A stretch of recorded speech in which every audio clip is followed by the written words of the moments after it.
আশেপাশে বসবাস করতেন, যিনি সর্বদাই ধ্যান জপ তপে নিজেকে নিয়োজিত রাখতেন। কিন্তু আশেপাশের জনবহুল এলাকা, লোকালয়, লোকজন, অন্যান্য সাধু সন্তদের কথাবার্তায় তার ধ্যান জপে অসুবিধা হতো। সে সর্বদাই ভাবতেন, আমি কিভাবে একাকিত্বে ধ্যান করতে পারি, যেখানে অন্য কেউ আমাকে কোনোভাবেই বিরক্ত করতে পারবে না। ভাবতে ভাবতে হঠাৎই তার মাথায় আসে যে এই মন্দির থেকে কিছুটা দূরে একটা হ্রদ এলাকা আছে, যে হ্রদে বসে তিনি নিরালায় নিস্তব্ধে ধ্যান করতে পারেন।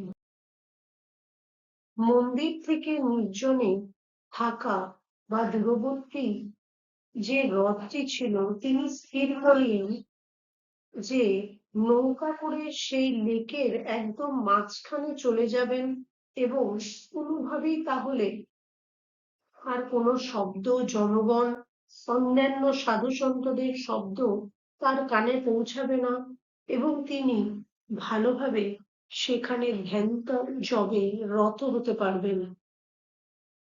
লক্ষ্য করে দিঘির মাঝখানে গিয়ে তিনি দেখেন জায়গাটা তীর থেকে অনেকটা দূরে, ভালো করে তীর দেখাও যায় না। সেই নির্জন দিঘির মাঝখানে সাধু ধ্যানে ডুবে গেলেন।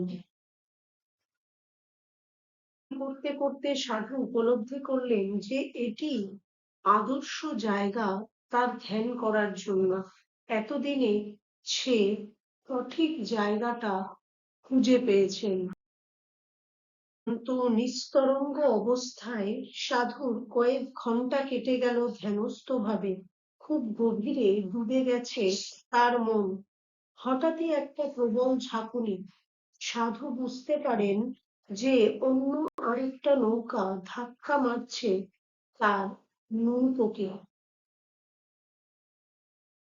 রাগ হলো, তিনি ধ্যান করছেন দেখেও তাকে এরকম বিরক্ত করছে কে? কার এত বড় সাহস? তিনি ভাবলেন, কে তাকে এভাবে ধাক্কা মারতে সাহস করছে?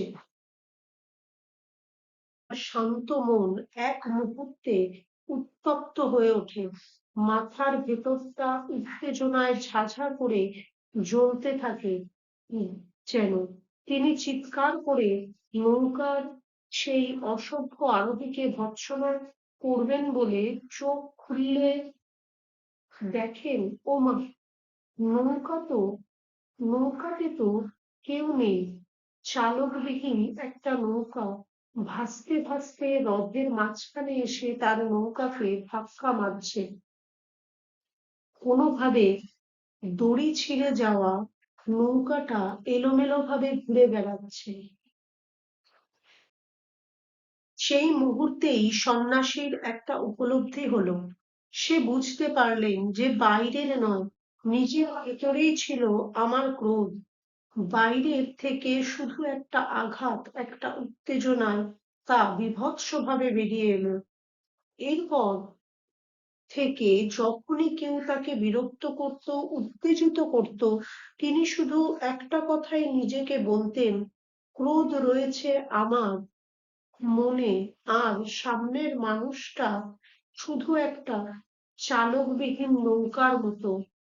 সে আঘাত করে তার নিজের মনকে সে আঘাত করে তার নিজের মনের ওপর নিয়ন্ত্রণ নেই বলেই অন্যের সাথে দুর্ব্যবহার করে। সে যেন একটি চালকবিহীন নৌকা।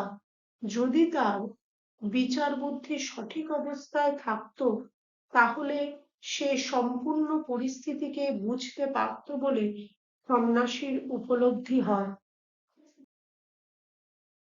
সন্ন্যাসীর এই গল্পটি থেকে আমরা এই সিদ্ধান্তে উপনীত হতে পারি যে কেউ আঘাত করলে কখনো তাকে প্রত্যাঘাত করো না, বরং নিজের মনকে শান্ত রাখার চেষ্টা করো, কারণ তোমার মনের শান্তি তোমার একমাত্র সম্পদ। এই ছিল আজকের ভিডিওর সার কথা।